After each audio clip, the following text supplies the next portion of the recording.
I have met many people who claim to be witches. None of them knew anything that could not be found in some cheap books. They are all fantasists.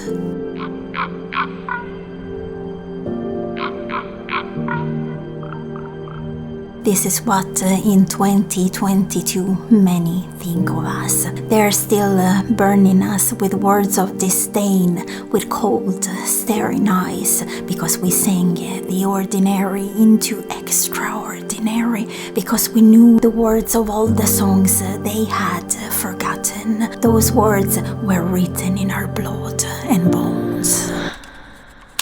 You see, we were all children wishing upon a star.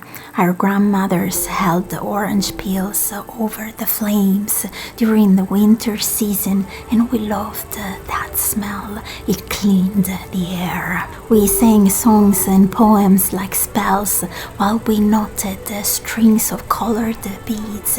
We made a wish and blew out our birthday candles. We used to work with magic and candles. We made craft with them. Craft was fun and perfectly contemplated as healthy and natural.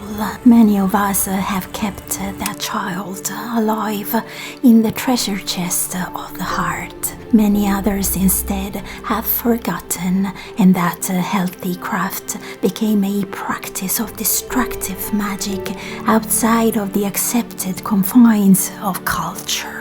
I have always thought witchcraft is prelingual, occurring before the development of language or speech, and entirely relying on noise, sounds, harmony, melody, and dissonance. This is the reason why I feel witchcraft is not exactly magic.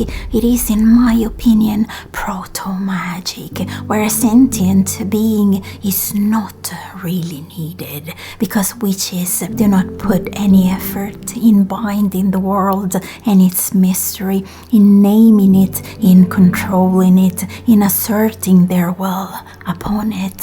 So why are we seen by society as distractive fantasists? Because we kept that child alive, we kept that craft alive, because we lent our voices to harmonize with the land and its natural rhythm. You see, if water wants to freeze into ice, we do not disturb or try to alter that process. We adjust and change and replicate the flow. We unmake the world within and without every day, so it can be remade anew every single day. I can see how in a world impossibly fast-paced of self-serving lifestyles, often with no choice of our own, this behavior might be seen as totally insubordinate and highly disgraceful. The fact that we have maintained our sense of smell, the reindeer form, and the myriad of survival advantages to be able to persist alone with knowledge of herbs, plants, animal behavior, the reading of land patterns, is probably the scariest thing ever to our modern society. Urkraft, the craft of the land, has been trivialized. Being a witch simply means to replicate the rhythm and flow of the way of things. When the wind falls from the mountain, the trees replicate that flow and sing the wind. When the wind meets us, we replicate the flow and sing the wind. They call it magic, I call it prelingual knowledge. If I know the plants present on the land I walk, I will be for sure in sync and in the flow of the migrational patterns of the reindeer which consume those plants on our terrain. This I call awareness of the faces, awareness of the land. There is truly no magic here, just weather and seasons, just tides and winds, just work to replicate the flow of things where we reach out and touch the land, and the land touches us back. We do not try to make the land in our own image in a modern world which vocalizes mainly only the loss of presence, witches sing a reality that is never taken for granted along with their presence in it.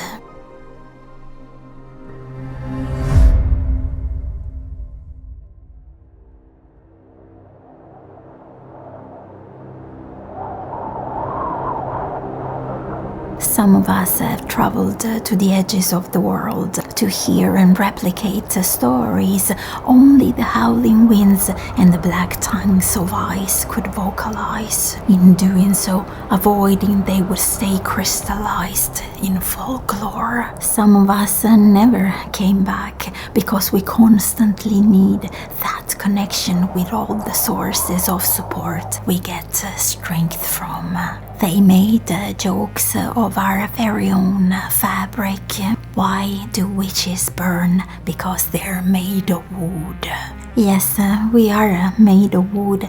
Most likely this quality will have us not drown in the horror of society at large. Against our wooden chest, Thor strikes his hammer, and from the mountains you will hear us replicate that sound while the thunder fills your ears.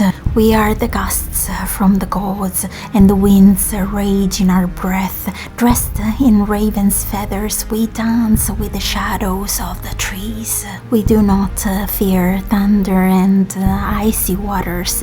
We have always sung with them. Our blood sees, and we know there is very little mercy in the chaos generated by the collision with nature. What if I told you you knew that too, but only chose to sing the last distortion?